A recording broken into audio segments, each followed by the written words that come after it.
পেট্রোলের লাইন আর নাই, বিদ্যুতের লোডশেডিংও কমে গেছে।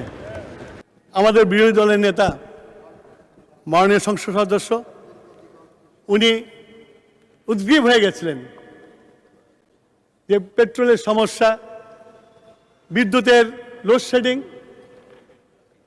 উনি আমাদেরকে বলেছিলেন আমরা একসাথে কাজ করি। আমরা কমিটি করেছিলাম এবং আগামী রোববার দিন আমরা ওই কমিটি নিয়ে বসব। কিন্তু আল্লাহর রহমতে পেট্রোলের লাইন আর নাই, বিদ্যুতের লোডশেডিংও কমে গেছে। তা আমরা কাজ করছি, চেষ্টা করছি দেশটাকে উন্নতির দিকে নিয়ে যাওয়ার জন্য।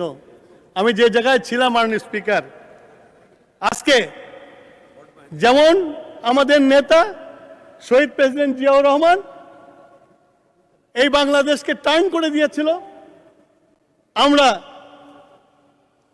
আমাদের বর্তমানের প্রধানমন্ত্রীকে পেয়েছি যিনি জানেন, যিনি বিশ্বাস করেন বাংলাদেশকে আবার আগের মতো পৃথিবীর কাছে তারা করাবেন।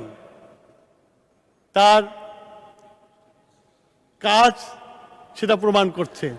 কিছুক্ষণ আগে আমার সহকর্মী বলে গেছেন ফ্যামিলি কার্ড থেকে শুরু করে সব কথা, আমি আর ওই কথায় যেতে চাই না।